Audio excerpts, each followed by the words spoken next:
It's like a thong with suspenders. That's exactly what the fucking thing is. It's a thong. Why do you think they were angry and shooting people the whole movie? They found out what Zardoz Zardoz is. They found out what Zardoz is. The and was best so part of the mad. movie is the guy that's got the Sharpied on beard. He's got like a goatee with the. Yeah, that was terrible. All right. And also joining us is your co-host Hunter. What's up? What's up? And we have a guest this week to talk about his game Close Order. Joining us. Wait, where are you Skyping from, Nicholas? I am in Lafayette, Louisiana. Oh, joining us from Louisiana. Did I say that right? Just close? One time. One time, I want somebody to be like, I'm in Derek Smart's bathroom. Shh, don't tell. He doesn't know I'm here. He will soon if you keep talking. Joining us from Lafayette, Louisiana, the founder and chief storyteller of Raconteur Games, Nicholas Laborde. That is me. I am ecstatic to be here, Brian. And as I was saying before the show, well you should. I truly, there is no greater honor than having Close Order on the Space Game Junkie podcast. Stop it. You're killing me. Killing us. Space games comes great responsibility. Welcome to the chat, AC Wraith. How you doing? So, folks, if you're just joining us, because that'd be funny because we just started. Close Order is a shooty thing, but there's an interesting element to it in that you're building a fleet little by little. So here's the thing. You hold down like the right mouse button and you can pick from, 6 ships. They're ship-like things, and they do different things. Like you have your fire large, like shotgun shell, or heal ships, or 3 small shots in random directions, or just a little minion. Or, I like the big mortar guys myself because it's almost like playing a bullet hell game, except that you are also generating some bullet hell. So I like that. That's a good aspect. I do dig that. And so basically what you do is you collect minerals. I mean, you collect 3 things. Now, what are these 3 things? There's red, green, and blue. That's all I know. What are these 3 things? They are just simply known as parts, and you spin those parts to build other ships known as minions, as you guys just talked about. And they look like little yellow Twinkies, which is great. Basically. I honestly love how you give the minions, since that's what they are, you give the minions names. Like right now, my minions are Stathis, Kirsty, Loretta, Roland, and AK, or something. Does Kirsty get fat and then skinny? Oh no! Oh no! Oh no! That's actually a feature we added in recently because we got a lot of feedback, surprisingly enough, once we went live on Greenlight recently. A lot of people wanted a deeper connection between your minions, which you would think is kind of counterintuitive in a bullet hell game, right? Like, it's about blowing things up and moving really fast. Like, you're not focusing on any one thing for too long, but people are like, I want more of a connection. So we were just kind of scratching our heads like, okay, so let's try throwing names on top of them randomly generated and see what people think. And people really liked it. Yeah, I like this. Right now I've got Joni and Linda with a Y, Karina. And so basically right now, this is a very early alpha. And so right now, basically you're just going wave after wave of enemies. And you collect parts as you kill them. And then, I don't want to fly into the black hole. And then you would try to avoid getting sucked into the black hole. You try to avoid getting sucked into the black hole while collecting parts so you can rebuild your fleet, because they're going to die as you shoot stuff. They are definitely going to die. And now, is there always a black hole, or this is just a particular level? This is just a particular level. We actually have, a story mode in Close Order, which we're just about to show off because we're putting some finishing touches on it. Nice. I was about to ask about that. And we also have the survival mode. We chose to show off survival mode for the press and streamers and great people like the Space Game Junkie Podcast because it's a little easier to digest. at first glance than like saying, oh, well, this is our very thoughtful and thought-provoking story. Like, let's just get to the bullet hell first, and then we'll explain the story later. That was our philosophy with Close Order, because it makes a lot of sense when you see it in action. So, survival mode, there's going to be 2 versions of it. This is what we call simple survival. It's basically there's some sort of event going on in the environment, and you just start with minimal resources. You build up, you last as long as you can against in waves of increasingly difficult enemies, and then we're going to have I think we're calling it custom chaos right now. So that was simple survival. This is custom chaos. You'll be able to adjust how many enemies are in the area, how difficult the enemies are going to be, and like how many waves of them you want to face. It looks like I just ran into a limit. So how big can your fleet be? Because right now it looks like I've got about 20-some ships. I think the limit right now is 40. That is still work in progress, and that is not final. But it's 32 or 40 right now. It's one of those. You can get a lot of ships, and while that, some people think that's not enough, and some people think it's way too much. So it's an interesting balance to strike. Basically, if you get a lot of ships, you are going to cause a lot of damage. Getting a full armada is a very beautiful thing. So you get a swarm of these dudes around you, right? Can you perhaps control a formation that they're in, or they just glom to you on all sides evenly? So are you saying, like, would they be subdivided into individual formations, or? Well, I'm saying, like, can I put them in a wedge? Like, can you change it to a V and a, Yeah. Yes, IV. actually, we're still working on it. It's actually in there. If you open up the formation editor with F, which allows you to move your ships around, you can use A and D to cycle through different formation shapes. Oh, yes, you can. Look at that. Right now we have, like, a box, a sort of like a U, and then like a regular diamond formation. We're going to have other ideas in there too, like a pincer formation, more like the standard Greek phalanx, stuff like that. And one other thing that's really exciting is when you have like a lot of grid space, for example, like on the diamond shape, one of our new features is you can bind custom formations to numero keys and just immediately buy them. So if you lose all your minions and you bound them to 4, you press 4, you have enough money, you can buy them all again. Oh, nice. And you're not, well, it took me a little while to realize, because I was just buying like all of one type every time. But you can mix and match as well. So Totally. Yes. If you want to, right now, if you just want to win, buy a bunch of arbalists. That's my strategy. Oh, really? Okay, let's see which one is that. Arbalist is kind of like, it was inspired just like to be your standard, like shoot 'em up, shmup kind of ship, and it's just standard, shoots 2 shots forward, really good. Stack a bunch of them, and you are good to go. Oh, I see what you mean. Holy Christ. And the great thing about the minions we have here, these aren't all the minions in the game. These are just a small snapshot. Oh, nice. You have so many ideas that you can do. So the idea is, Close Order, it plays like a shooter. It acts like bullet hell. It has strategy elements, and then you build your armada however you want. And the different ideas of the minions are that they give you so many different ways to approach it. So you could stand back and buy 40 arbalists and just like shoot in giant like volleys of shots from afar. Volleys, not follies. I'm tired. Volleys of shots from afar.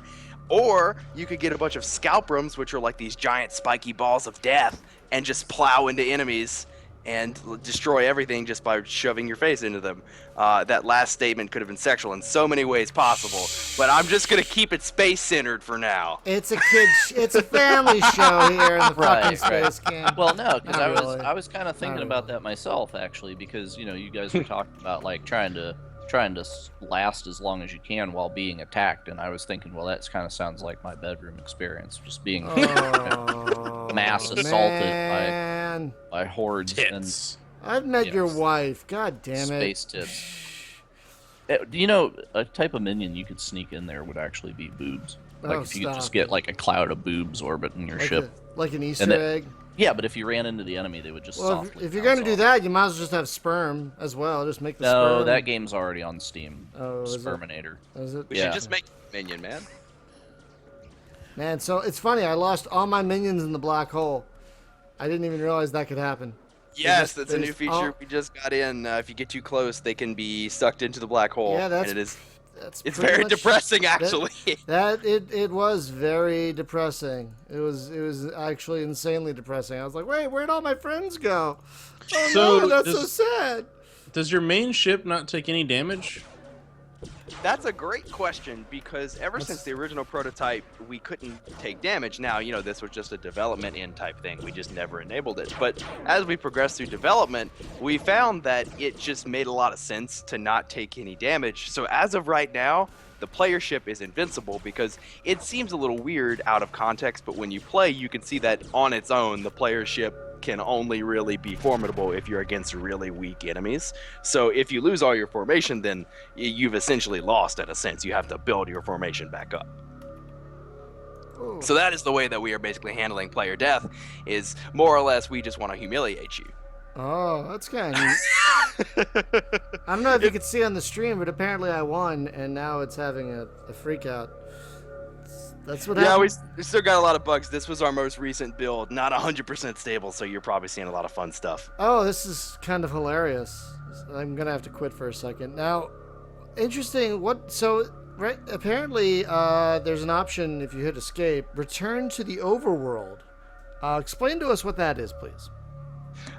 Yes. So, like I was saying, this was survival mode. So this was just one small piece. Survival mode is supposed to be where you go this is what I call you picked it up for $1 on Steam sale 5 years into the future mode, and you want to figure out what it is in 5 minutes or less. That's survival mode. Or if you want to boot it up and just have fun and replayability really quickly. The overworld is our interconnected hub world system. So I guess that's a good segue into Close Order's story. The story is based off of 60s era sci-fi, and basically it's split up into hub worlds. So there will be the overworld is like the master hub world, and there will be like giant like galaxies or planet systems or things like that you can fly towards. And when you get close to it, it'll zoom in, and like a bunch of little like moons or planets will come out, and those are all the levels within that hub world. Each hub world has its own distinct theme and loosely connected storyline. Now, these hubs are like episodes of a TV show. The hub is like a season, and each episode is like each mission is like an episode. Excuse me. They all have little tiny connections to each other, but you don't have to play them in order to get the full story. There's just one general vibe that the hub goes for itself. All the missions go with that theme, and you can play it in whatever order you want and just tackle it however you want. So we have the story, and it's free to be tackled however you want in the order you want. And if you want a good story while also playing some gameplay and getting some cool new minions, you can have that. Or if you just want to go build up an armada for 5 minutes because you bought it for $1 on Steam sale, you can go play survival mode. Oh, neat. Now, will this story mode be scripted, or will there be any kind of procedural generation along with it? At this point in time, it's mainly more scripted events. We're not at a point where we could do a lot of procedural stuff. That is something we'd like to explore in the future, maybe for survival mode levels. But right now, it's a more or less very scripted, objective-based things, because we do have a very specific story that we're trying to tell in our single-player missions. Right, that's fair. All right, let's make this huge fleet. That's cool. So, and then once people are done, now when people are... Darn it, excuse me. So when people are done with is there going to be any kind of leaderboard or anything? So when people are done with the story, they can maybe go back and improve their score? Or is there going to be like maybe a new game mode, plus or something? Like, will there be a reason to go back to the story mode once you've finished it? That is an excellent question, because that leads me into another good discussion. We talked about the hub world system. Well, that gives us the opportunity to make multiple hub worlds with different themes. So there's lots of opportunity to have different versions of the campaign, so different stories being told. We haven't actually thought about a leaderboard until now, but that makes a lot of sense. Our team hasn't specifically worked with networking things before, so that'll be fun to try. But I'm definitely going to write that down, Brian. That was an excellent suggestion. Truly coming on the Space Game Junkie podcast has changed our lives and our game for the better. Stop it! And additional hub worlds will be available for $29.95 DLC. $29.95, but if you suck up to Brian, it's $19.95. Oh, well, okay. But if you order now, we'll send you 2 hub worlds for the price of 1. But wait, there's more. God, I miss Billy. There's always more. But no, to answer your question, I can't tell you because it's sort of a secret, kind of is not really. If you beat all the levels in each hub world, there are rewards, And as you play through the levels in each hub world, you unlock more minions. And the idea is that each hub world is going to have its own distinct set of minions. So the 6 or 7 that you see right now are hub world 1 minions. And through the levels that you complete in hub world 1, you get more minions. We don't have a minion reward for each level. I think we have around 4 or 5 more. So you can have like up to 12 total minions if you beat all of Hub World 1. But if you move on over to the next Hub World, you'll keep the 5 or so that you unlocked in addition to all the new set that you get specifically within the context of that Hub World. So it rewards you if you beat all the levels, you can take those new minions into survival and stuff like that as well. Oh, nice. So there is a reason to go back and play different hubs. Absolutely, you get rewarded for beating all the levels, and then you get way more options, and you will hopefully stand a better chance at our very difficult survival levels. Now, I know this is Unity, so I ask this a lot, and when it's Unity, people say they really can't, but will there be any kind of content generation tools with this, maybe? Like a level editor or anything like that? Is that in the cards at all? That is definitely something we do want to explore. I'm not 100% certain if we'll be able to pull that off in Unity, but I definitely do want to look into the future at some sort of option to open it up to the community to generate their own content, because I'm a big fan of mods. I've always been a big PC gamer, and it's just great to see, how PC games evolve. The best example is anything with the Elder Scrolls. You look at it on launch day, then you come back 3 years later and you can't even recognize what the hell is this? This isn't what's going on anymore. And I would really love to have that opportunity with our community that we're building with Close Order, because, I can just imagine how many game-breaking ways people would make, like, survival levels or even maybe custom minions or things like that. Right now, we just got to focus on getting the game out before we can get to that, but I really, really would love to be able to do something like that. I'm just got to look at Unity's limitations. We're on Unity. It is Unity? Okay. Yes. Because Unity in particular, right, because it encrypts everything in the prefab files.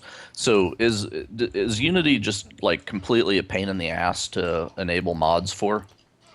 That's a really, really good question, because I haven't specifically looked into the ins and outs of mods in a Unity game before. But now that I think about it, I don't, off the top of my personal experience, know many Unity games with mods. So that'll be something interesting to explore. But you do pose a good point. Unity does encrypt the files with their own prefab system and things like that. But the one good thing about Unity is if you're a programmer, you can do lots of things. The only problem with Unity is it's a horrible level design tool. Oh, really? Unreal Engine is the best level design tool, but it's the worst programming tool. And then Unity is the best programming tool, but it's the worst level design tool. So you either get to make your mechanics in Unity, or you get to make an FPS in Unreal Engine. So there's your options. Our first project actually started on Unreal Engine before we switched to Close Order, and we had to switch to Unity just because it wasn't flexible enough. Unreal Engine, at least with Unreal Engine 3, they forced you to use their own scripting language. It was similar to C++, but it wasn't C++. It was called Unreal Script, and it didn't make a lot of sense. I think they got rid of that in Unreal 4, though. But that's good. Yeah. I think it's all like visual scripting now, which is interesting because they don't give you access to the source code unless you're a licensed developer. But would love to see if mods and stuff like that would be possible. Unity can be a pain sometimes, but game development in general is a pain most of the time. So yeah. What was that game that we had that was the dual stick shooter that they were on just like a month ago? You guys really liked? I cannot think of the name of it. But anyway, that was in Unreal Engine. And the multiplayer one. Shooter. Yeah. The multi. Oh god. Well, that's what I was. That's what I was gonna ask. Though we talked about doing leaderboards and stuff. Have you guys looked at doing like arena multiplayer stuff? Another excellent question, my good friend. We are experimenting right now with a sort of multiplayer mode. It's super early. I can't promise anything yet. But we are looking at trying our own take on multiplayer. Ooh. And so, again, I can't really talk too much about it because I don't want to, commit to something that's not going to come out. You're already here live, guys. Multiplayer confirmed. Well, we're releasing, tomorrow. All games, Close Order 1, 2, and 3 trilogy. Each game has all the games tomorrow. You heard it here first. You can play as Batman and transform into a giant robot or a refrigerator. Mega Maid. You figured out you stole our mechanic for Close Order 2, so you could spread out in Close Order 1 and Close Order 2. You're gonna spread up with the minions. You're gonna have multiple levels of formations. Come on, man. You figured out our idea. But you have to talk about the DLC, or it's not. Day one See, DLC. We're just coming out of and then it has to be a remake of something, right? Because we're just coming out of E3, and everything's a remake. So. Well, the funny part is when I was posting on Reddit about our game, some angry person told me that they basically, because I compared it to Galaga, because I mean, people naturally want to draw comparisons to understand things easier and quicker. Oh, come on, there are no angry shitlords on Reddit. Those are everywhere, sir. And someone was pretty mad, and they're like, well, if you like Galaga so much, you should just go remake Galaga, because they opened up the license to people. And I was like, that's, but Zotrix is already there, so, you know. Have you seen that game, by the way? We had him on. It was. I have not. It's like, what if Galaga had a story? Like Galaga did have a story. So. I mean, if it had a story that you didn't have to read about elsewhere. So there's aliens. And, and you kill them. Yes, that would. Yeah. It's somewhere between like Galaga and Privateer. That sounds almost as good as Zardos. Yes. It speaks to me. But no, I had never heard of that game before. I'm gonna have to look it up. It sounds really interesting. Yeah, he the great wisdom that he dropped on us is, and I completely agree with him, is like the mainstream press is no longer where it's at. To get your game through Greenlight and to develop your community and stuff, the way to do it is to go inside of Steam into the various communities that exist there, because they are far bigger than I had ever realized. And then after he said that, I went and looked, and it was like, oh my god, yeah, I completely was leaving all the money on the table. I had no idea. Oh, absolutely. You know, I don't think I was misguided, but I think I had a false perception that the press would give a damn. That's the best way I could put it. Well, sir, we are the press, and we do not give a damn. The Space Game Junkie Podcast, everyone. It's about ethics in space. We don't give a damn. So. In space, no one hears your ethics. Yes. Okay, that wins. As Carl Sagan said, we are all star farts. So, but no, I do agree, and I empathize with that statement about the press just not caring. Like, guys, I'm gonna be 100% candid with you. After a couple days into Greenlight, where like the initial momentum rolled off because you're not on the front page of new submissions anymore. Oh my god, it's like a ski jump, isn't it? It's like, it is like straight to the bottom. Complete straight to the bottom. Like, you're going from I got about close to like 1,500, 1,600 unique views and like around 700 votes in the first like 2 days, and that was great. Like 5 a day. And then you get like 5 a day, dude. No, you get all these crazy graphs to compare you against other people. You look at some of these games that get like no votes for like 2 weeks at a time, and makes you want to pull your hair out. Like, you start thinking like, what kind of scandal can I get myself involved in that will draw people to my? Well, no, and honestly, that's really the best situation you could put yourself in, because the press don't care. They want something sensational. And look, I know, it's like you want to call an anonymous tip in on yourself, like there's a dead hooker in his trunk, like call up PC Gamer. It's like, I know he's got it. What's really inside of those ships in that armada? and I spent, I did everything. I tried every single tactic that I was recommended. Oh, you just got to try to get like one streamer on your side. I can't tell you how many streamers I emailed. Oh, you just got to email journalists with a personal message, but based on games that they've liked that were similar to yours. No, not a message. I have so many. Check. You need a check. And then, unfortunately, I don't know if that would have even gotten their attention. I remember, man, I was so bummed out. I can't remember what website. I found a guy who literally wrote an article called "The Joy of Bullet Hell," and I was like, "This is it. This is gonna be the one. This is gonna be the guy. This is my guy." Never got any response. Oh, no. And Close Order, as you have all seen, is like one of the most interesting bullet hell games, I would argue, that is currently in existence. And That's right. no, You need to do that with like the Sunday monster truck. You know, you need to get that guy, because did you see the trailer for it was Robot Disco Dodgeball? Because they actually Yes. oh my god, Oh my gosh, yes. that was the best game trailer. It sold me the game. I was just like, I Oh, must. really? You have Yes. that one? Yes. It's Wonder if I have that. Robot Roller Derby Disco No, Dodgeball. yeah, I know of it. Yes. And it's like, it's fun. It's a pick it up for 5 minutes and play it game, you know. But Oh, I do have it. you unlock mustaches for your robots.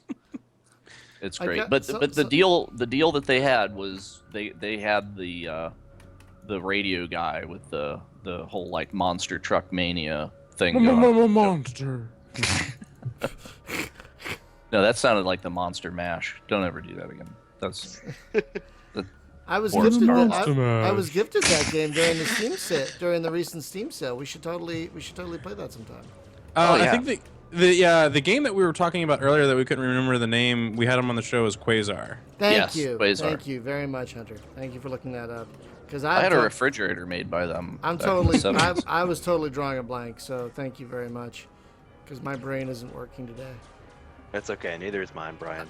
But this is I gotta say I kind of love this fleet mechanic. One reason I kind of love it is because I'm reading a book series now called The Lost Fleet, and it's like, oh, my little ships. You're still reading that? You were like the slowest reader. No. Okay, sorry. Oh. He just released a new book like a month or two ago, so I'm rereading it from the beginning. Oh, okay. So I just started the 6th book. Guys, seriously, amazing series if you haven't read it. Like we had the author on It's basically Game of Thrones in space.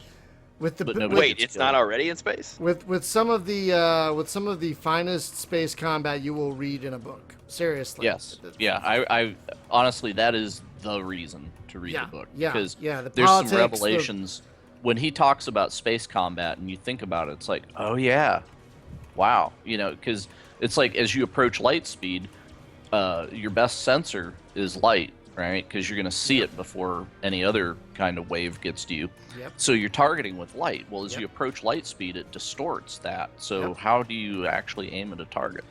Yep. And if your ships are like thousands of miles apart, it takes seconds, maybe minutes, to get a radio call to your Yep. wingman. Yep. Right? So yeah, it's all that stuff. I love it. It's amazing. So that's another reason I think this is. I'm like, oh, I'm reminded of like, oh, it's a little fleet. It's my own little fleet. And the best okay. part about everything that what you just said is close order doesn't make any sense at all. It really doesn't. It really doesn't. I Like, mean, look, ships come out of like the middle of your ship. You make other ships that they have names. Also, where your ship how does not could you have feasibly- names. But your ship doesn't have a name. Hey, I've Your got a ship can't goal. die. It just doesn't make any sense. And I kind of love the mayhem of it. Somebody in the should chat wants to know what the name of that book was.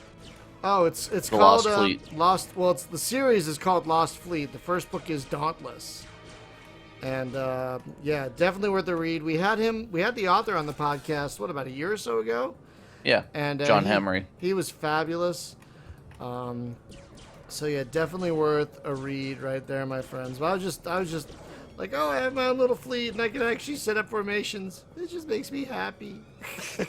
And there's just so many options. You could go from afar with Arbalest. You can charge right in with Scalprums. You could do the Molotovs and shoot the grenades. You could just stay back and heal yourself with medics. I mean, there's just so many opportunities. Now, what do the Scalprums do? They let you ram shit? Is that what they do? Yeah, They that's just- exactly what they do. Oh, they're like big, like mine-looking things, and you just ram. Yeah. Oh my God, look at that. They're ridiculously overpowered right now. Oh yeah, they Like, really are. Because I just ran through everybody. Nothing is balanced right now. Well, you know, it's alpha, people. It's an alpha. It says right there in the top right corner, alpha. And honestly, one of the best things we did was because we were talking about green light and how the system may not work the way you expect it to, is all the preparation work that I was advised by other people who have been greenlit to do worked out well. And a lot of things is right now I actually just loaded up the stream and I don't quite understand what I'm seeing, because what you may not know is those beautiful little engine effects on the player ship have caused us so many headaches and bashing our head against the keyboard. There's this weird issue in Unity where they don't line up in the EXE correctly. But for whatever reason, when you're playing it right now, Brian, they do line up, and I don't understand why. Okay. it seems all right to me. No, they're working fine now. But yeah, we call that the Kerberos maneuver.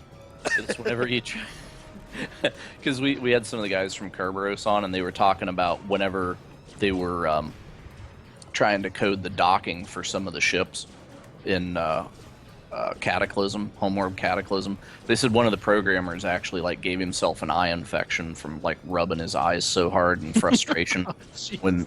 Oh man. Yeah, because they changed the geometry on the ships, and then everything just went to hell. So. Oh yeah, man. Game development is pretty intense. I remember a long time ago when we first started shooting like our dev diary videos, like explaining like members of the team talking about the game. One of our team members really liked Monster. So being the entrepreneur that I am, I emailed Monster. I'm like, hey, one of our team members really likes Monster. If we show it off, can we get like a lifetime supply of Monster? Thinking like, what's the worst? They took like 3 months to get back to me, and they're like, we're sorry, we only sponsor extreme sports. And I was thinking, you have never seen video game development. That would completely change your perspective. Nice. It's like we're going to light our computers on fire and then write this game. That's essentially exactly how you make a video game. You say a couple incantations, you light everything on fire, and by the end it might be playable. Yeah, well that's my coding problem. Anytime I try to code anything, like I'm even like working on a spreadsheet. It doesn't even have to be graphically complicated, but I end up with this like, why the fuck is that? Like what? HTML is like the worst, right? Because then you're trying, and Brian knows that's the only one I understand. Yeah, but it's like you have to do it like 5 different ways for different browsers and stuff because there's a standard. Okay. Wait, what? Yes, the HTML non-standard, standard, substandard, whatever. But it's just like you do something and you do like what makes logical sense, and then you fire it up, and it's like nothing at all like what you intended, and it's wow. And absolutely. That's why I avoid compiled languages like the plague, because I need to actually beat that F5 key like every line of code to make sure that it's actually doing what I wanted it to do. And I can write the same thing twice and get a different result. It's like magic. We actually talk a lot about at Raconteur. We have an internal joke that anything that just works and cannot be explained is space magic. That's it. Also, Brian, I'm seeing that awesome little bug at the end of the game complete. Yeah, it's pretty hilarious actually. We've had some really since we're talking about things not working, we've had some delightful bugs in close order. I'm telling you, these the minions. It's just there's like every minion is its own little subset of systems, and then it connects to like larger systems, and then those systems interact with other systems. So it's like there's like 4,000 moving parts, and if one of them stops working, everything goes to hell. Right. I remember the first time we got the scalp room implemented, for some reason it was colliding with the player rapidly and would cause you to spin uncontrollably. Yeah, I don't get motion sickness, but that almost made me sick. So in the code, are all the minions in an array, and then you have to iterate over that array and check each minion's whatever? Or do you just process them as like a big collision blob? We sort of have them set up in an array. It's one of those things where it's something like this kind of mechanic. We haven't seen it formally done in the way that we're doing it, so we kind of had to invent our own way of making it work. And through lots of space magic and blood, sweat, and tears, we have finally figured it out. I think an array is how we do it exactly. One thing that may surprise you, I'm surprised it's taken me like almost 40 minutes to mention this, is I am actually not a programmer. Oh, neither am I, but I do it all the time. I'm not a real programmer, but I play one on TV. Excellent. But no, I'm not a real podcaster, but I podcast. On TV? You have podcasted on Yep. It's almost like YouTube. But yeah, the interesting thing, I hate talking about this half the time because I feel like it's just getting attention. But I mean, it gets people interested. I can't write a line of code, and I am the head of Raconteur. Now, some people think like that it gets people interested for one of two reasons. One, it's like, okay, this is going to be really interesting. I have to check it out. Or two, this is going to be an utter train wreck, and I want to be there to witness it. So either way, it keeps you interested. Are you like the minister of beatings, or what's the? It's like the beatings will continue until morale improves. Well, as I tell everyone on the team, no one works for me. We all work together. We have a really good team of very talented people, and it's a very interesting trade-off because, you know, I do more of like I handle everything business-related, marketing, finance, hiring, management, planning, every single thing related to the business end. That's all me. And while I do come up with the general, you know, guidelines and overall vision for what we're doing, it's all these wonderfully talented artists and programmers and composers and all these great people making it actually happen. And it's kind of interesting because they basically trust me to make us profitable, while I in turn trust them to make the game and not have it break. I trust them to not break the game, and they trust me not to break the business. So how big is the team? We have, let me think, we have 7 people right now. We have, so myself, 3 programmers, 2 artists, and a composer. Oh, wow. Okay, that's pretty good. Yeah, I don't know if do you guys are you all remote from each other, or is it actually like every single person is in a different state. We are all in the U.S. Well, that's good, because I hate to have to see my coworkers. Like, distance is great. Man, that's terrible. Actually, funnily enough, I shelled out, basically, I took out a loan from the First National Bank of Mom because I'm dirt broke right now. And I got a couple of the team members down here for a week about 2 weeks ago, and like we had never met in person before, so it was just so cool to have everyone in a room and like have all that synergy and creative focus going on, and we just knocked out so much work. Like the the new UI for the minion names and health bars, the selling back of minions, the binding of custom formations, that and the new black hole, and so much more, a lot of which I can't tell you about yet, we did in 1 week, and it was just phenomenal. Like, obviously we've done a lot of work over the 18 months or so that we've been working on this project at a distance, but to have everyone in a room working on it, man, we were like a week behind when they got there. We got like a month ahead by the time they left. Oh, cool. It was just insane. So much work. How long have you guys been working on this game? And we've been working on it for a year and a half. Okay. And it's still an alpha, so when are you expecting it to be done? Our plan is to hit early access hopefully next month. Release we hope to do early access next month. Release our first hub world, and from there we'll add in at least one more hub world for free, and that would hopefully bring us to full game status. And in the future, based on how people like the game and if they're interested, we plan to add more content, hopefully for free, because I've always been a fan of games that add things for free because it keeps you playing, and hey, it's free. It's true. Yeah. So, is this? I assume this is first game for this team, right? But have people on the team made games before, or this is like a first for everybody? Well, that is actually an excellent question. As you just you hit me with all the good questions, and then Brian just keeps me emotionally happy, and and then the other guys here. We've got a really good thing going here, guys. I'm so glad that I'm here. It's kind of good cop, bad cop. Kinda, yeah. But to actually answer your question, it varies. Most people on the team, it's their first game. We have, let me think, a couple of people were modders as well. So technically no, but technically yes. So, whose idea was it initially? Was it you woke up one morning and was like, I must assemble the Avengers and make a game? Actually, no. Surprisingly enough, as I mentioned, we were working on a project in Unreal Engine 3 for a while. Whenever we switched away from that project, we switched over that project to Unity to see if we could make it any better, and we made much more progress, but it was outside our skill set range, and didn't have enough resources, so we had to temporarily table it for a while. We're gonna come back to that one day. That's our like real big game that's gonna put Raconteur like really out there, as if Close Order won't, you know. But anyway, after we switched away from that project, we just kind of wandered for a while.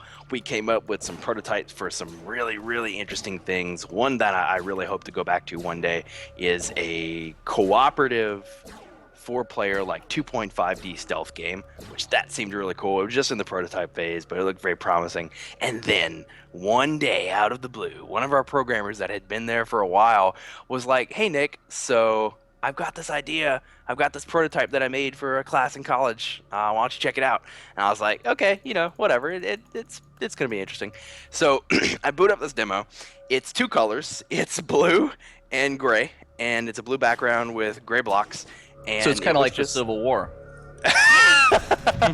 Oh man, man, you very just get simple. You just get the hard-hitting questions, man. Damn. So yeah, basically Civil War prototype the game. There were 2 colors, and you started out with 1 block, and it was just a couple of instructions in the like top left of the screen, and it was like press 1, 2, or 3 to spawn more minions, and I'm like, what? So you press a button, and these other little blocks spawned around you, and I was like, wait a second. This is really cool. And so you could spam up to like 30 blocks, and then you could move the blocks into other various shapes, like a pincer formation or a phalanx, like the Greek phalanx. And then whenever you moved, the bullets like would shoot in the way that the minions were arranged, and it was really pretty. And it just, from that moment, I sat there for about 20 minutes just making shapes with the bullets, and I just kept laughing to myself, and I was like, this is it. So you gave me an idea. Here's your new game mode. Game mode. Space Tetris, where you shoot. You have big colored boxes, and you shoot the colored boxes, and they break into Tetris shapes, and then you have to ram into them so that they stick around you, right? And then What? that's actually how you like assemble your giant shield. What? Would be no. That actually I also sound terrible. I also have an idea for a space koala bear dating simulator. If you'd like to talk off the air, it's called Love in the Eucalyptus, and Living it up while they're going down. hey, now this is a kids show. I'm Down just under. I'm just quoting the song. But yeah, Wow. it all came from that original prototype, and you know it was very interesting because that prototype was inspired by. Have you guys played Mountain Blade Warband? I tried. I tried. Did you play the Napoleonic Wars expansion? No, I did for like 5 minutes. I couldn't hit a stick from a horse with a sword, so I just stopped. So is the mechanic in that game like in War of the Roses, where you have to kind of charge up a swing and then move the mouse, and that's the way the guy swings? Because I can't hit shit in War of the Roses.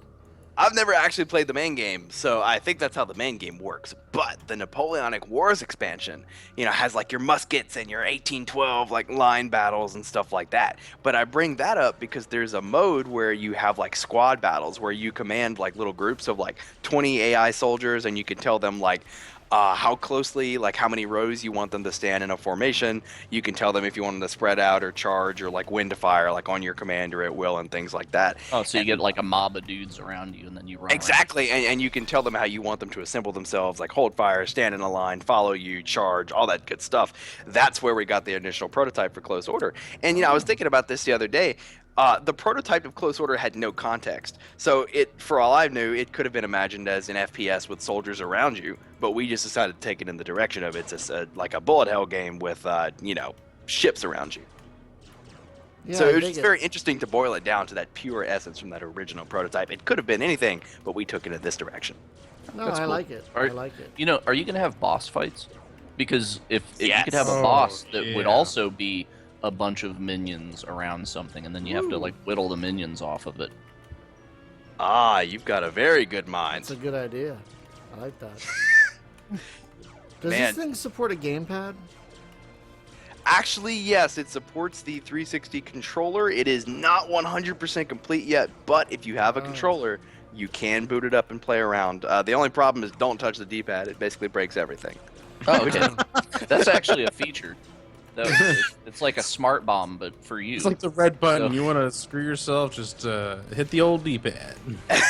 Well, I think right now the issue is that if you press the D-pad, it's tied to like changing the shape of the formation, but you can't actually get it back to the diamond shape. So basically, you have to restart the demo if you do that. But other than that, like everything else works. You can hold left trigger to open up the shop window. You can open up the custom formation and to move things around. Should work. We made some changes recently, so there may be some bugs, but yeah, there is going to be gamepad support as well, so I'm glad you asked.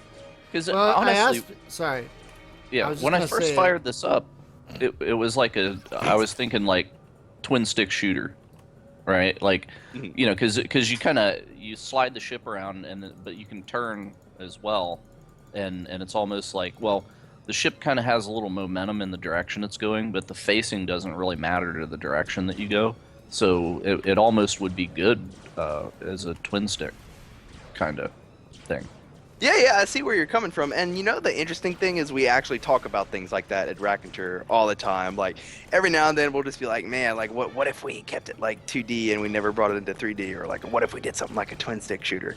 And like I said, it kind of goes back to that original idea that the concept was just in this pure essence, and it's just the way that we decided to take it. A lot of people, a common question we get is, why is it, you know, you can look around like a shooter, but you're on one plane in like 2 dimensions. That's just because we wanted to root it in a way that felt very simple and close to its arcade roots. Because, you know, at the core, I mean, our marketing line is it's an arcade shooter with one simple goal: become a badass armada. And we felt that if we kept it to one plane, it didn't complicate things very, very too bad. Because we've had issues where just for an example, like the game was never designed to be played on like more than one plane, but we've had issues where enemies would tumble into other planes and then reorient themselves, and it was hell. It was not very fun. Like everybody's like, yeah, like I want to dive and roll and go into these other directions, and I'm like, no, you do not.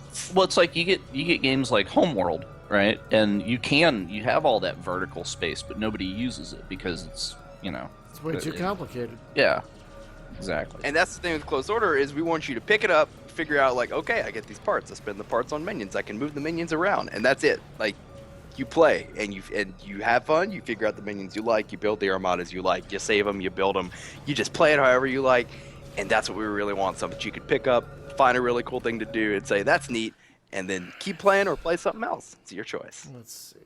So how do I do the gamepad with this thing? With the gamepad right now, you should just be able, left stick is move, right stick is aim or turn, and then left trigger is open your shop window. I think the back button is to open the custom formation editor as well. Okay, let me see. I've got my thing. It makes a lot of sense if you just start pushing buttons. Oh, I see. There it goes. Okay, it wasn't working earlier. Except for the D-pad. If you want to not adjust your armada ever again until you restart the demo, don't touch the D-pad. Okay. But yeah, it's definitely been a lot of blood, sweat, and tears, and only recently has the game started to visually look very polished. Like every time I see that black hole, I have to take a step back and be like, man, we've come so very far from that original demo where it was 2 colors, 2-dimensional, and just like blocks with dots that came out of them. Okay. Ooh, it actually feels a little better on the keyboard, I think. For me, at least. It's weird. It's weird how that's... Because I love gamepad stuff, but yeah, it feels like it wants to work better on a keyboard for me right now. I don't know why. And we're still optimizing it as well. We'll have way more options in the full game, like sensitivity adjustment and stuff like that. I personally just prefer it on keyboard and mouse because, you know, what I've mentioned before is it plays very similarly to a shooter in terms of its control scheme. Yeah. So you get that precision. You just, you know, now you don't really need precision because you just get a lot of ships and you shoot forward. Right. Yeah, I think I did better with the gamepad. Oh, I mean with the keyboard. Oh, and look, I can just do that. I can just not even bother with the gamepad, even though it's plugged in. Okay, cool. I'm just gonna go back to the mouse and keyboard right now. That's nice. I like that. Yeah, you can actually swap pretty easily, and it doesn't break. It used to break pretty bad, but we fixed it, which is the art of game development. I'm watching you right now, and I cannot tell you how many people have asked if that little moon near the black hole is the Death Star. It kind of looks like it. It has one crater specifically that is like very similar to the Death Star, but it's not the Death Star, I promise. I don't want to get sued. No, of course not. Not by Disney. Oh, so it feels like if you get near the outer edge, it like totally screws your steering. I don't know if that's something you know about, but like it seems like if you get far enough away, it's like, nope, can't turn that way anymore. Yeah, it does kind of feel like you get locked into like a wall or something. Yeah, right now we just have an arbitrary level barrier. Again, this is alpha, still work in progress, all that kind of stuff. One thing you will quickly learn, as you've probably seen by now, is the enemies don't care anything about the laws of physics or the boundaries that we've imposed. Right. No, they just fly straight through the black hole. They don't care. They have some sort of technology that you don't have access to. Those bastards. Yeah, they're aliens. They're weird. You know, that's all you need to know. They're aliens. They're strange. They can do things you can't. That's really all you need to know. Ah, but are they aliens? You'll have to find out. Spoiler. Well, remember, each hub world is going to have a theme. Oh, that's true. And actually, I can tell you right now, the theme of the first hub world is, well, this kind of answers your question about aliens. They're not aliens, plot twist. At least right here. Why? The theme of hub world 1 is old Earth. So basically this idea that, you know, in a spacefaring future where people didn't always grow up on Earth, how would they carry all these old ideas and ideologies and like biased mindsets and stories and all this stuff? How would they carry that forward into like a new reality in space where they're so far from Earth? Like, how would people behave? What would they do? Would they form new ideas? Would they cling to their old ones? That's kind of what we explore with the first hub world. Oh, very neat. So yeah, I mean, you get your really, really badass gameplay, and then we have a pretty decently thought out story. So we have options for every type of gamer. Because some people want a story, and some people just don't care. And you know, the question I get asked a lot is, so how is this gonna have a story? And everybody just kind of looks at me like, are you trying to sell me snake oil? Like what's going on here?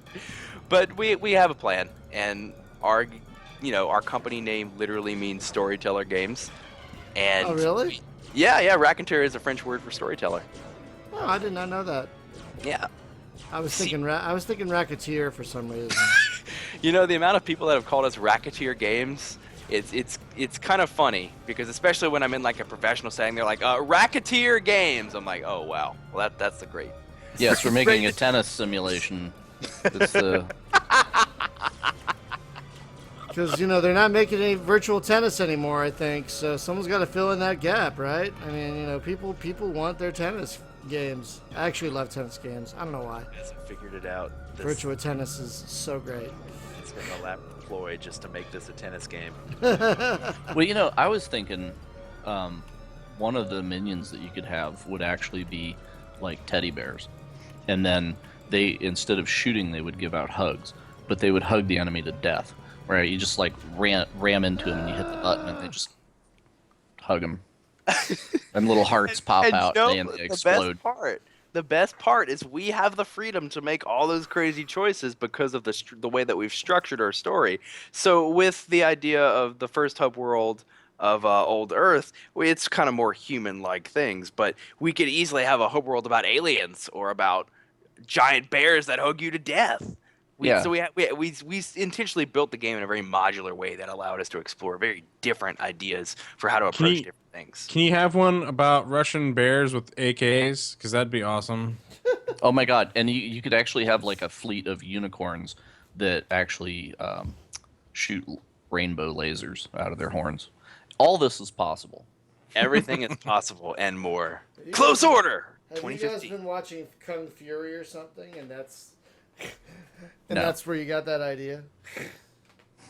Every time I hear Kung Fury, I think of the glorious like $20 budget film Kung Pao. You guys have never seen Kung Pao? I'm very familiar with the gopher chest. So the Kung Fu cow was probably the best part of that whole movie. I'm pretty sure the entire budget of that film went to the Kung Fu cow. Well, when Nintendo came out with the Wii U, all I could think was the girl from Kung Pao. The Wii Wii Wii Wii. So, yeah. I don't think I've seen Kung Pao. I know of it, though. I know of it. Yeah, but no, have you basically, the idea was they took, like, 2 really old, like, kung fu movies from Hong Kong and edited them together, redubbed them with a couple new actors via really crappy green screen, and they dubbed over all the voices in English. Brian, this is the movie for you. Like, the bad guys, like, you may call me Betty. He changes his name because he was like, Darth Evil or something. Right. But he wants to be nicer, so he changes his name to Betty. So is there a guy? It's just one of those things it's so bad that it's brilliant. So it's like Mystery Science Theater had a baby in a kung fu movie, and yes. That reminds me of that Paul Simon song, "When I Call You Betty." Yes, you can call me Al. Yes, that's. Yeah, but have you seen Kung Fury though? Because yeah. you have not. Yes. No, I mean our guest, Oh. Raconteur. I have not seen Kung Fury. Oh, dude. Oh my God, it's on the internet. It's on YouTube. Oh, the internet. Seriously, it's on YouTube for free. You can watch. It's only like 32 minutes long.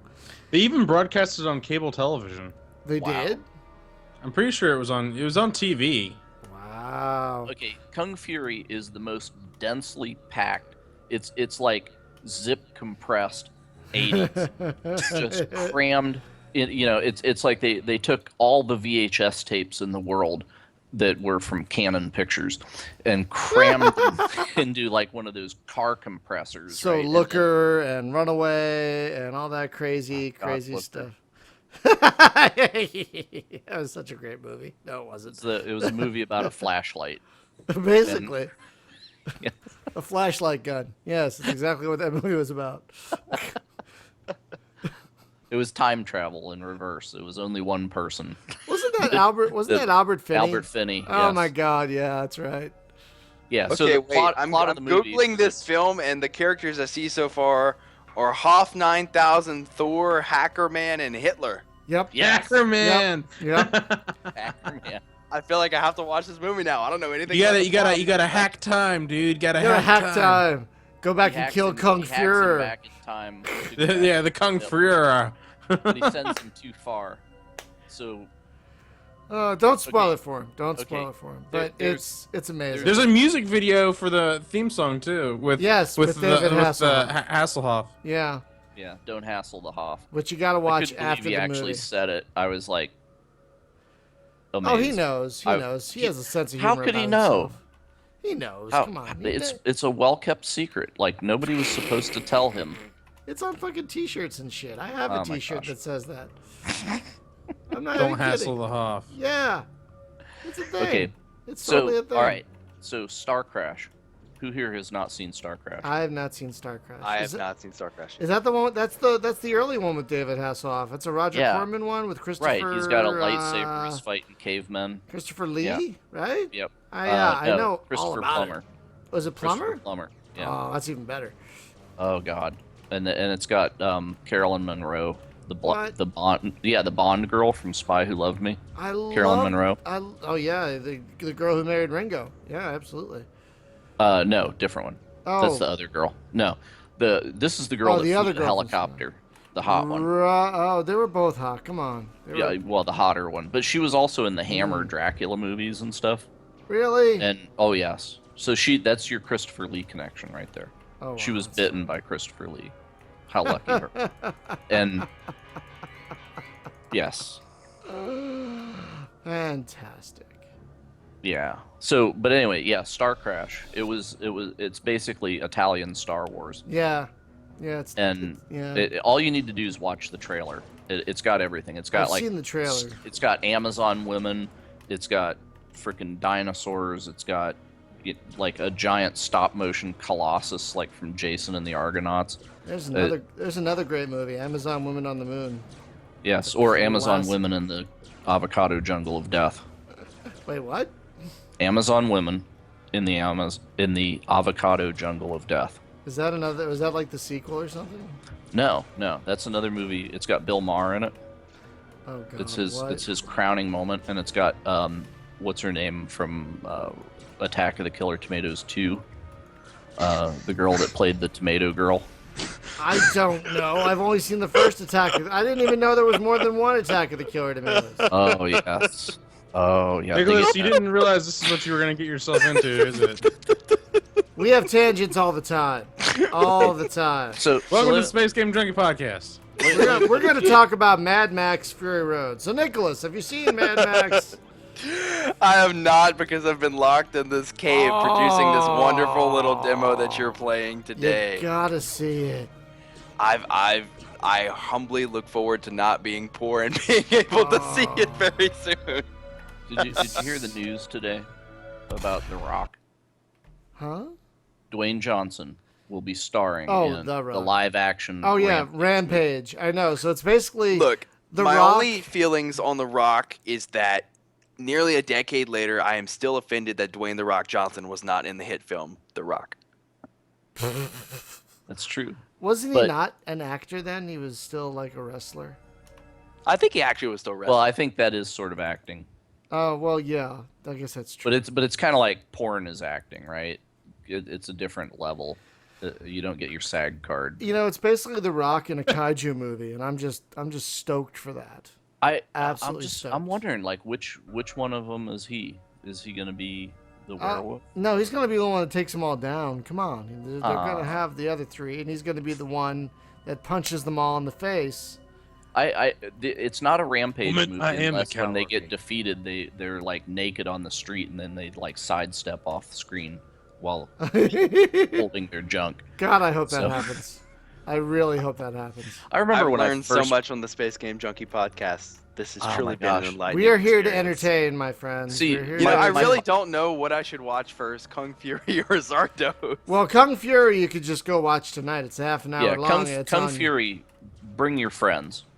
Yeah. Make sure that you're sitting with other people when you watch this movie. Like I showed it to my girlfriend, and she was like, "I don't." Before we watched it, she was like, "I don't know about this. What do you mean? I don't understand." Then when we watched it, she was like, "That was amazing.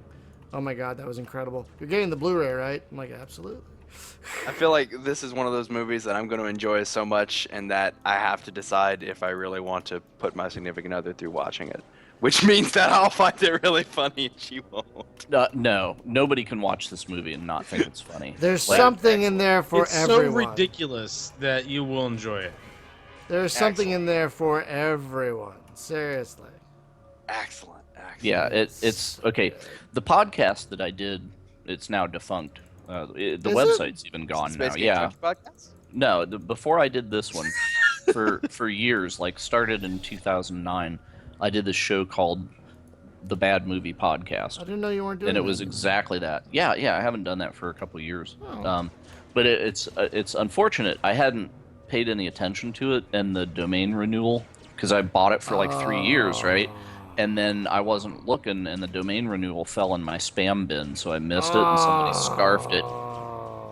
Whatever. But yeah, but I've still got all the episodes archived and whatnot. But I would listen to that. You just talk about like B movies, or just like really legitimately It was bad entertaining. movies? It was like this going on right now. It would be like we'd watch a movie, and then turn on the microphone and just be like, "What the hell did we just see?" And try to describe it. Yeah, it was. But Star Crash was probably the most epic movie that we saw the entire time, and it was. It was Carolyn Monroe, in her character Stella Star in that movie. When we rated movies, it was on a scale of 1 to 5 Stella Stars. You could only get 5 if you had Carolyn Monroe in your movie. So, yeah, it was something. Another good movie it's called Shakma, and it is about Dungeons and Dragons live action role playing and a killer baboon that gets loose in the hospital that they're doing it in.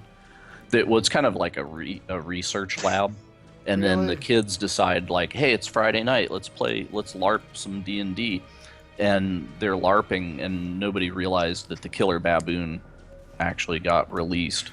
They thought it was dead. So it's like Project X with Matthew Broderick, except nothing like that. Right. Exactly not like that. I feel like this has to be a subplot in Close Order now. Killer baboons. Gotta have a monkey in there somewhere. Everyone needs a good monkey. Hey man, there you go. Everyone needs a good monkey. Absolutely.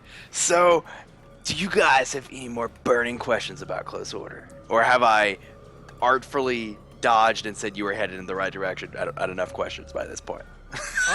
I'm still playing, so I think I've just about asked everything I wanted to know about it. I mean, and you've answered very poignantly. Anybody else have any questions, or should we start talking about the Steam sale and what we wasted our money on? No, actually, I was just gonna say, like, for being a developer, you're probably one of the more Outgoing, vigorous and enthusiastic about your game than most. Well, I don't know about someone has that. to sell it. I don't know. Well, about no, that. I mean not that we haven't had excited developers on before, but I'm just saying, like, your enthusiasm makes me want to buy the game when it comes out. I appreciate you, man. What kind of that price means point a are we lot. talking about? Do you know yet? Extremely affordable. We're looking. I mean, I know that Valve, in my understanding, works with you on the price to help you figure out like what the market would accept it at. We're looking at no more than like $10 for the full game. Oh, that's Yeah, good. 15 easy payments of $1.50. Hey man, there you go. If you write into the Space Junkie Podcast right now, you will get a premium rate of $20 per copy, but it's signed by Brian Rubin. Oh, I have the worst signature in the world, and they wouldn't even know it was me. Seriously. You just gotta write space. It's just it's a bunch of squiggles. That's my signature. I can never write my fucking name. All right. Man. So here it is. A bonus for everyone listening to the show. You get a free gift. Okay. If you go on YouTube and you search for Shakma, Shakma, the whole movie is on YouTube. 1 hour, 41 minutes. You will never get back. I do kind of love that when they put entire movies like that, like that's just past copyright or just no one cares anymore. Yeah. On, You know, another great movie is Space Hunter: Adventures in the Forbidden Zone. Yes. Was that the one with Mark Hamill? Yeah. No. Mark Hamill's not in that one, but Molly Ringwald sure as shit is. Space Hunter? Yes. Yes. Forbidden Zone. Space me. That's right. What? That's why we call him Space Hunter. It was because of this Molly Ringwald Hunts all the epic. space. Wait a minute. Oh my gosh. It's okay. And then there was another movie that was filmed like at the same time on the same sets, and it was something the destruction of Jared's, or it was Metal Zone, the destruction of Jared's sin. What? What was that And- really obscure one that had Carrie Fisher in it? That was Time something. Yeah, I know exactly what I own it. Well, we've been talking for over an hour, so let's wrap it up with. Time Guardian. Was that the one with Mark Hamill? No, that's the one with Carrie Carrie Fisher, Fisher. the Time Guardian.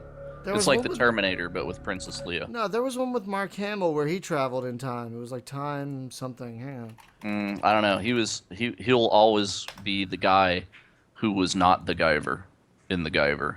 Well, yes, but wait, And then he it was in like- Slipstream. And How'd you guys like that really obscure cameo in The Kingsman by Mark Hamill? Oh, I loved it. I loved everything about that movie, though. Everything. There's nothing I didn't love about that movie. Man, it's gonna be really great when 1 million people buy Close Order and I can do things again, like see movies. Wow, Mark Hamill was in SWAT Cats. I didn't know that. fucking what? Yeah, he did. Was he in Street Sharks too? I don't That know would about be- that, but yeah, he was in SWAT Cats. I didn't know that. He was Burke. What? Well, he is a voice actor. I too, know, so- but I didn't know he. I mean, I knew he was. Of course, I knew that. I mean, Batman. Come on, but I mean, I didn't know he was in SWAT Cats. He's been in a ton of shit, but I love SWAT Cats. I didn't know he was in SWAT Cats. No, the movie I was thinking of is Time Hunter. Time Runner. Time Runner. With Time Warner? What? Runs through Time Runner with Ray Don Chong and John McLaren and lots of other people. Cliff Kosterman. So, yeah, that movie was absolutely terrible, and it's got Mark Hamill with the worst facial hair you could possibly imagine. Mark Hamill. I'm putting a link in the chat. Was he contractually obligated to have the beard, as in Star Wars? I don't know. Can we talk about how Mark Hamill looked when he did the Christmas special? Because that is some crazy.